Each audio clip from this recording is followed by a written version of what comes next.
Hello everyone, welcome back to By Amara. This is a weekly news show where we'll look at some of the weird, strange, and just downright odd things that have happened in the art and history fields. I'm your host and personal curator, Amara Andrew.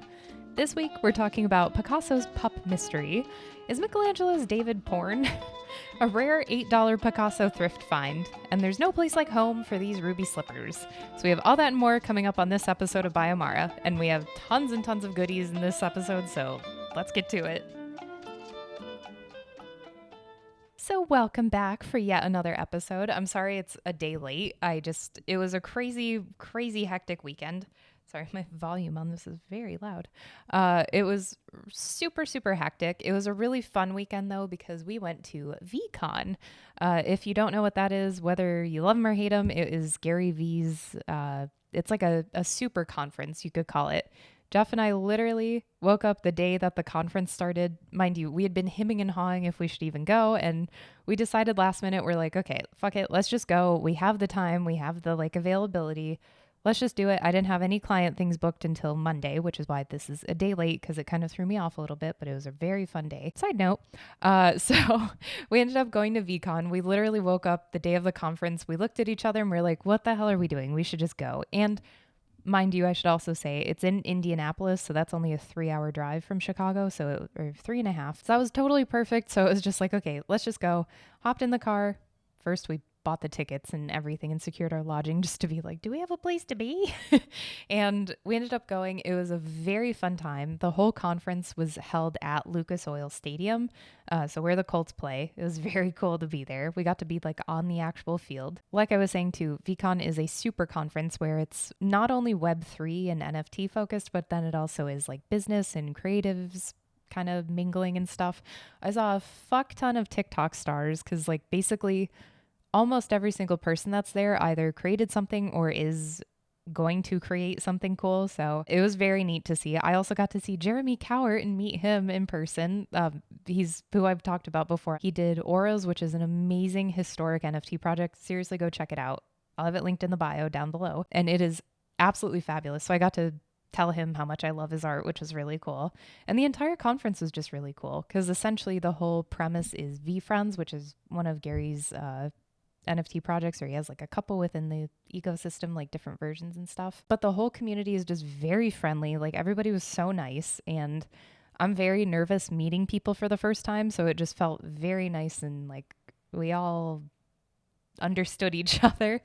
There were a few different celebrity guest speakers too, like Neil Patrick Harris, Drew Barrymore, Jessica Alba, Ariana Huffington, and Damon John too, which was fabulous. I think actually his talk was one of my favorites because he just like provided so much insight and actual like tangible help to people instead of just like, yeah, this is great being a business owner. Lots of great energy. Gary Vee was just walking around too. He's a lot smaller than I thought in person.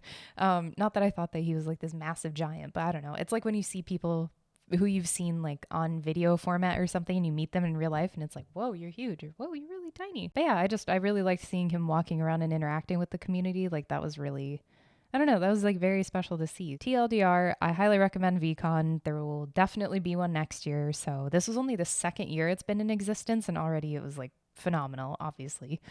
So definitely going to go next year. We're not going to wait until the last minute and just be like, should we? Even though that was kind of fun. I do also have some updates related to the podcast, not just all my life stuff. So one of them goes all the way back to episode 6. What is this now? Episode 34. We're at 34. Can you believe it? That is more years than I've been on this earth. But anyway, so back in episode 6, I think that was all the way in October, I believe. Oh yeah, if I count, I don't know, whatever. I hate math. So back in October, we were talking about a suit against Andy Warhol that went to the Supreme Court. So just to fill you in, here are the very brief, here's a very brief synthesis of what happened. Photographer Lynn Goldsmith sued the Andy Warhol Foundation for using a photo she created without her permission. The image that Goldsmith took was originally commissioned by Newsweek in 1981, back when Prince was an up-and-comer. So he wasn't the superstar that he was later to become. A few years later, though, in 1984, when Prince had become a superstar, Vanity Fair licensed this image for $400 so that Andy Warhol could create an image for them. So it was one of his quintessential portraits. I have an image up here if you're watching this. If not, go look it up. Uh, in the licensing agreement, it stated, quote, "No other usage rights granted." That is what basically this entire case hinged upon. Warhol, though, then whether or not he read that part of the agreement, because at this time, I mean, Warhol was world famous like for 20 years, he created 15 additional works from this image. So I'm not excusing him at all. Like, you need to read your contracts and stuff like that. But I could see where it could kind of get a little tricky if Vanity Fair was the one that licensed it, but then he didn't know the ins and I don't know. It's very complicated. But anyway, Warhol created 15 additional works from this image without relicensing. When Warhol died in 1987, though, the Warhol Foundation then sought copyright for these pieces. What made this all come to a head, though, was that in 2016, Vanity Fair republished the Warhol works when Prince died. They didn't give any attribution or compensation to Goldsmith, though, for the original photo, but they paid the Warhol Foundation allegedly $10,000. After this, Goldsmith then contacted the Warhol Foundation about this, and believing that she would sue, the Warhol Foundation sought a, quote, declaration of non-infringement from the courts. Obviously, then Goldsmith countersued. So then the case finally made it to the Supreme Court, where they ruled this past week that Warhol actually infringed Goldsmith's work when he created a whole series of prints and not Prince. I meant Prince, Prints, but it was Prince. The ruling was 7-2 in favor of Goldsmith, so it was a very clear victory for Goldsmith. At the heart of the Warhol Foundation's argument was fair use, meaning that he had changed the original meaning so much that it just lost, it took on a whole new meaning, so it had no kind of tie to Goldsmith's original photograph of Prince. The lawyer also argued too, quote, "Artists don't create all on their own. They cannot do what they do without borrowing from or otherwise making use of the work of others." Overall, it's unclear what Goldsmith will be awarded, if anything. I have no idea, but we'll find out later on as things are progressing and stuff like that. So hopefully there will be yet another update. My second update for things that we have talked about on this podcast, and second and final one. In episode 23, we talked about the oldest and most complete version of the Hebrew Bible, the Codex Sassoon. It is such a cool text. If you are into manuscripts at all, it's very, very cool. There's some texts that are older than the specific Hebrew Bible, but this one's the most complete because I think it's only missing 25. I forget exactly the numbers, but it's only missing a small portion of it, so it is freaking sweet. This tome, 1,000 years old, as I mentioned, was estimated to fetch between $30 and $50 million at auction at Sotheby's, and the auction was just this past week as of this recording. The auction happened, and we have the final amount. Drum roll, please. It fetched $38.1 million. So, a little on the lower end of the estimate, but that's still amazing that it actually got within that range that was estimated for it. Like, that is a huge amount of money if you think about it. What's even cooler, though, is that the buyer is ambassador. Well, this part is not cool, but what is happening is cool. What I think is probably happening. So the buyer was Ambassador Alfred H. Moses, and he's gifting it to the ANU Museum of the Jewish People in Tel Aviv. So hopefully that means that this is going on public view or that it will be publicly accessible. You know me, if you've listened to this podcast at least for like 1 or 2 episodes, I'm very into having things publicly accessible for people. So I know in a museum it's a little bit different, but you can at least view it if you'd like, or even access some of their archival collections. So just TLDR, I hope that this is publicly accessible for people while still being safe, because a lot of people have a lot of feelings about a lot of things. Hopefully, though, the public can go view it and just be able to celebrate it, whether for a religious purpose or just as a historical nerd like myself. So those are the only updates I have. I guess the only final thing I want to talk about is I do have a Patreon. So I received a couple different messages from people about how they could support this podcast or just support me and all my work and stuff like that, which is very, very sweet of you. So thank you so much. I really appreciate it. The only thing I kind of have other than my business Maven is an Etsy shop or a Patreon. So Patreon is just it just exists. It's just something where I don't even know what tiers I have, honestly. I think it's like 3, 5, and 20. I don't know. There are 3 different tiers, so you can check it out. It's always linked in the description below. And that is just a way to help the podcast. I don't have all the bells and whistles like other people do because it's literally just me doing all of these things on my own with the help of my partner, Jeff, boyfriend, Jeff. So anyway, I just wanted to throw it out there because some people asked, so I figured I should just make a public announcement. So here it is. There you go. Can you hear the bird chirping? I have my windows open so you can hear. Behold, you'll see the rare crested bird. It sits upon the perch. Anyway, let's just get into the stories.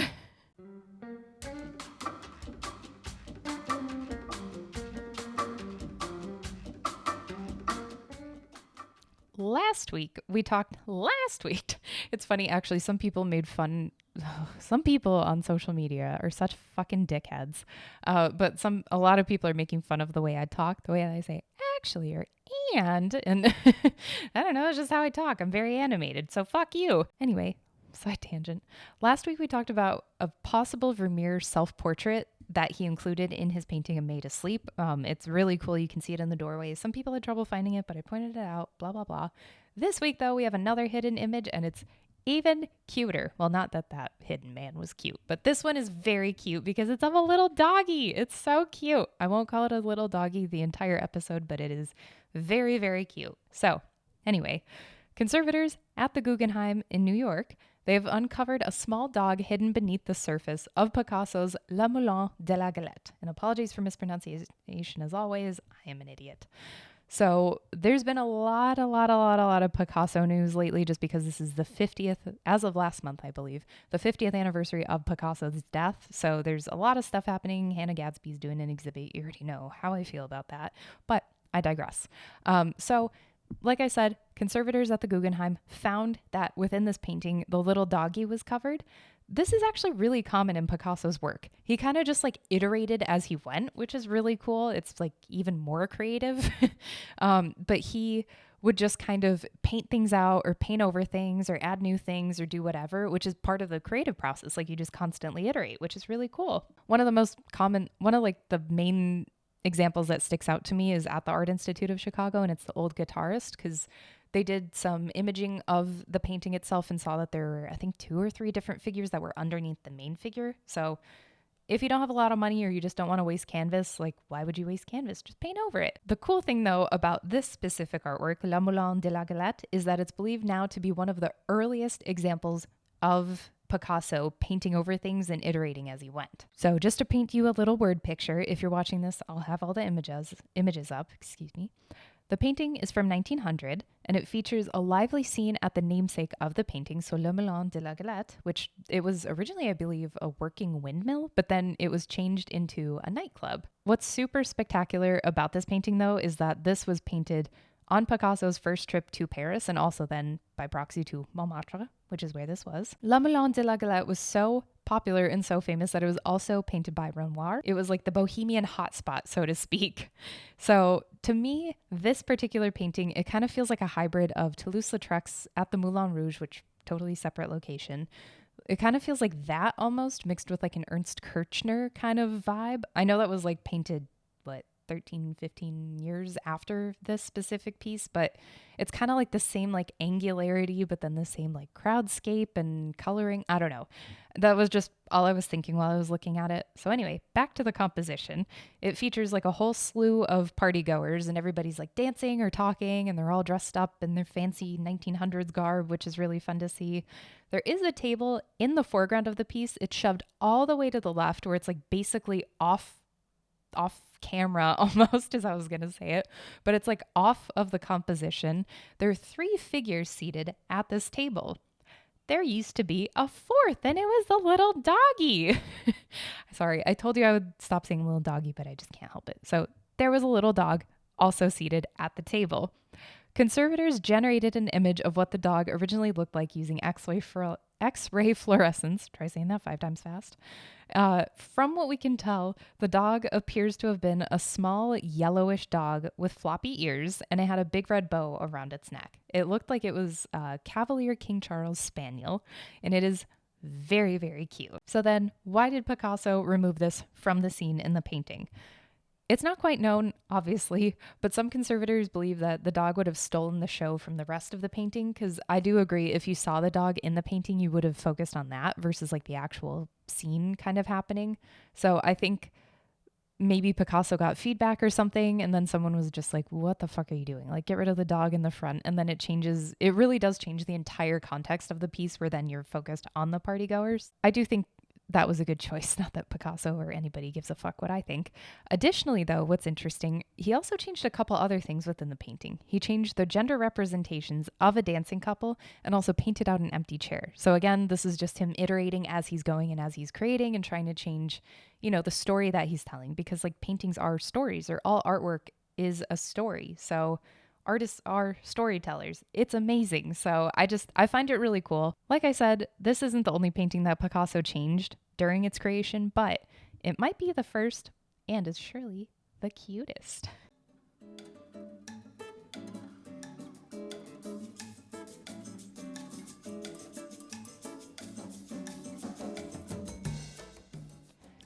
Michelangelo's sculpture David has long been the subject of censorship.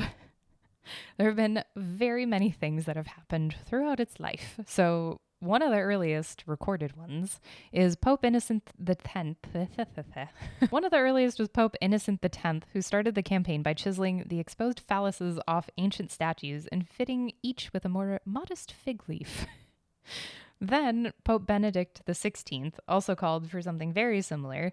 And I mean, even the plaster cast of the David statue at the Victoria and Albert Museum was censored. Legend has it that it was because Queen Victoria was so appalled by seeing a wiener in her face that she was just like, okay, you need to cover this. And it had like little hooks, I guess, for the fig leaf. I don't know. It sounded very cute. Nice little wiener cover. That might just be a legend, though. It's just very silly. And just recently in March of this year, I believe, David was stuck in the middle of a heated debate at a Tallahassee school when conservative parents deemed the quintessential artwork pornographic and not suitable for sixth grade art history classes. Which, do you know what sixth graders are looking at? Like, I don't know. I really feel like we need to be more positive about the human body as a species, because why are we... I don't know. I won't deride this too much, but it's just a body. It's just a wiener. Like, calm down. It's not like he's just like jerking. Whatever. I'm not going to be too graphic, but I don't want to get a super explicit marking on my podcast. But I just think we need to kind of like, it's just a wiener. Like, it's totally fine. It's not like your sixth graders have seen so much worse online. Like, don't even try to be like my innocent little Susie or my innocent little Michael. They've seen some fucked up shit. They've probably seen worse shit than you've ever heard of in your entire life. They probably know things that you don't even know. Just keep that in mind. Anyway, okay, off my little soapbox. So, like I said, happened in March at a Tallahassee school district, and it's happened again, this time in Glasgow, Scotland, which is very surprising to me. So there are a series, I don't know why it's surprising to me. I'm just like, really? We're still talking about this? So a series of ads were created for an Italian restaurant called Barolo in Glasgow, public subway system in Glasgow. The original ad draft depicted a full look at David in all of his nude glory as he eats a slice of pizza. The tagline read, "It doesn't get more Italian," which is terrible copy, but I digress. I'm not looking at the copy, I'm looking at the wiener. The ad, though, was rejected by a firm, the firm that manages Glasgow's ad in the public transit system, stating, quote, "It is art, but it is still nudity." So the director of the DRG group, which is the parent company to Barolo, the Italian restaurant, they were rightfully irritated, stating, quote, "It's not the 1500s anymore, it's 2023. Are we really saying that the people of Glasgow can't handle seeing a naked statue?" Which I agree. So to comply with the firm, the DRG group, which is the one that is the parent company to Barolo, the restaurant, they covered up David's crotch with stickers, but allegedly the stickers weren't big enough to handle all of David's manhood. So they had to go back to the drawing board and returned with another iteration of the original advertisement, which was just David cropped. So it was just like tits up, essentially. You just got like mid abdomen up to the top of his head while he's still eating his little piece of pizza. Some people were like, why didn't you just use the Mona Lisa? Why didn't you use literally any other Italian Renaissance artwork that people would have noticed? Which I could see, like, that is a fair point.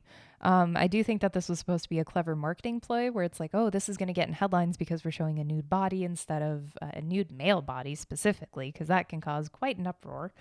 So does the nude female body, actually, now that I say it. Anyway, but seeing a nude body like that, it kind of like obviously there would be some sort of a problem because people are very prudish. And if you are, sorry, this isn't the place for you then. I don't know. I just find it very funny because people on their phones are looking at images of nude people, specifically female. I guess it's not as direct as having a wiener jutting out toward your face, but it's, I guess, a little different.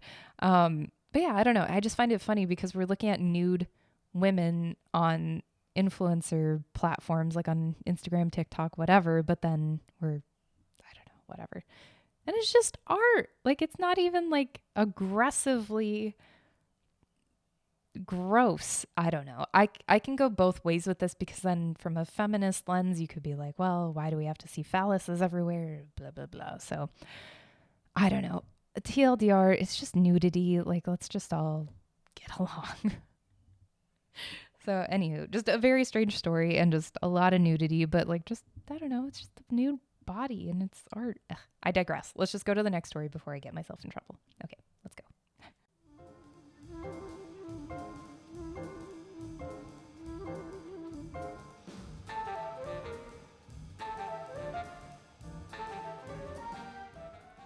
So again, we're going to be talking about Pablo Picasso, and if you hate him, I'm so sorry, but this is just a very cool find. I thought it was very inspiring. So in a recent TikTok, a woman named Nancy Calvalieri, sorry, I totally butchered that. I'm so sorry.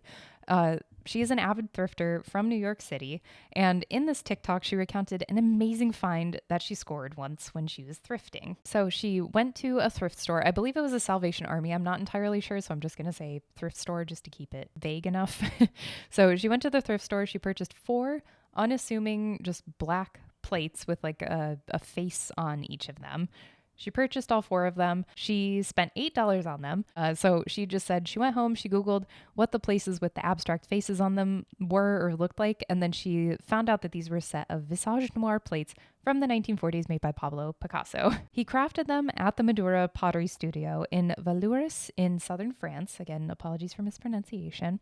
In total, Picasso designed, painted, and signed or stamped over 3,500 ceramic works across 633 collections dating from 1947 to 1971, so just a couple years before he died. So once Cavalieri understood what she had, she approached a variety of different New York City-based auction houses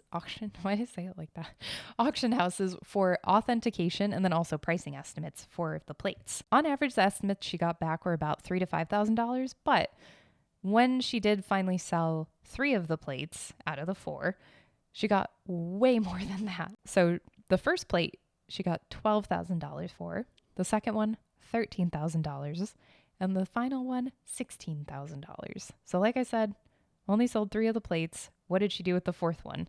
Apparently, she is locking it in a safe as a gift for her daughter when she's older, which is very sweet. While this is an amazing story, it's even more amazing considering that this wasn't the first like one-of-a-kind find that she has had, which is also what made me a little skeptical where it was like, I don't know what this is, which I guess she never claimed that. So to be fair, she never said, I had no idea. But a few years prior, she had also found a jumpsuit from one of Alexander McQueen's earliest collections, which if you have no idea who that is, he's world famous fashion designer. He's sadly passed due to suicide. Check on your loved ones. And he was just absolutely phenomenal. Just made these crazy, amazing fashion pieces. So anyway, she bought this jumpsuit for $20 and it sold for over $8,000. So she knows exactly what she's looking for. Later on in the article, even she states that she does research the hell out of fashion, art, fabrics, trends, basically anything and everything visual arts related to be able to identify something better. She also says that the more you go to thrift stores, the higher chances obviously you have of finding something. So she says if you really want to get into it and be able to find something, you do have to go pretty frequently and pretty regularly and research. So If you want to find the next Pablo Picasso plates at your local Goodwill or Salvation Army, just do your research.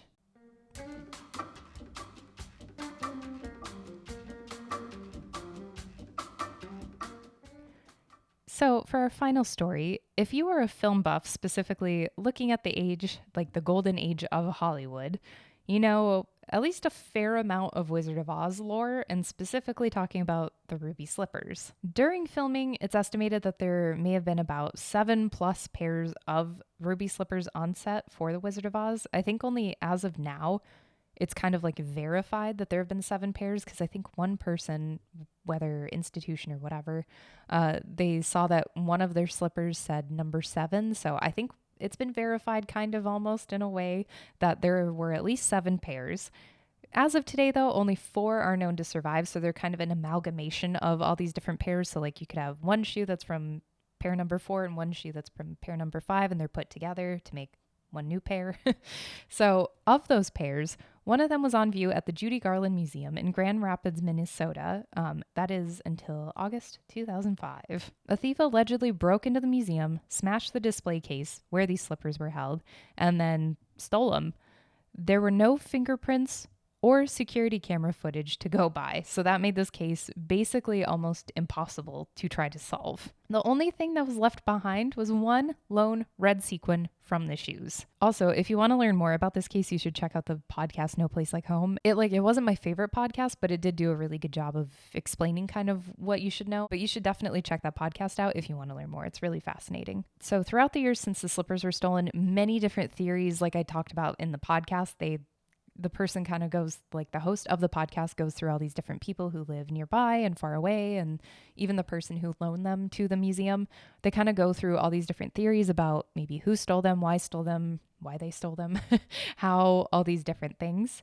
A break in the case, though, came in 2018 when someone approached the insurance company that owned the shoes, claiming to have info about the shoes and how they could be returned, which then this was believed to be a way for the person to extort money from the company. After this, the FBI's art crime unit, along with some other agents from different cities, I think it was like Chicago, Miami, and somewhere else, they organized a sting operation to recover the slippers in 2018, a full 13 years after they were stolen.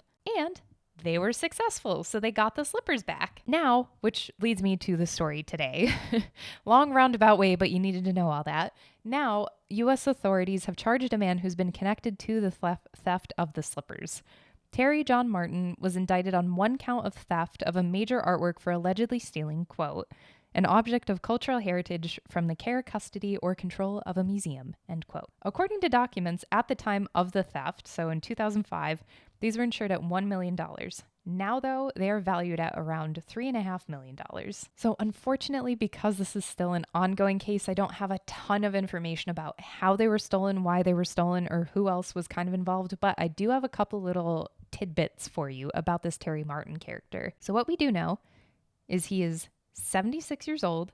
He lived 12 miles south of the Judy Garland Museum when he stole the slippers, or when he was involved in the stealing of the slippers. And he did not actually work at the museum. A lot of people, if you listen to the podcast No Place Like Home, recommend checking it out. A lot of people thought that the person who stole the slippers was working within the museum, so a lot of fingers are pointing within there. But he never worked at the museum, according to the executive director of the museum, so I think that's pretty safe to say he did not work there. It's also been theorized, though, too, that the slippers exchanged hands multiple times throughout the 13 years that they were missing, but I guess we'll just have to wait and see from Martin what we can kind of learn and understand, unless he was just a lone person, which I don't know. I just don't know how you go through a theft like that and then try to get, I don't know. I don't have that mind. I have no idea how it works. I'm dying to know what exactly happened, but I'm also very glad that this quintessential piece of film history has been found safe and sound and has been returned home for a few years now. But anyway, I'm glad that at least maybe somebody's in custody. I don't know. The justice system is very messed up, so I guess we'll see kind of what happens, so TLDR. Anywho, that'll do it for this episode of By Amara. Thank you so much for listening. I really appreciate all of you who are liking and subscribing. Thank you so much. It really does help, so if you like this, please like it or subscribe. It does help rise up in the ranks and stuff like that. So if you didn't like it, I'm sorry. I hope you have a good day. You really don't need to let me know that you hate me. That's totally fine. I hate myself enough. I don't need to know from you. So yeah, I think that'll do it for this episode. I hope you have a great rest of your week. And again, sorry that this is a day late, but at least it's here, I guess. So with that, I'm Amara Andrew. Never stop creating. It's in the can.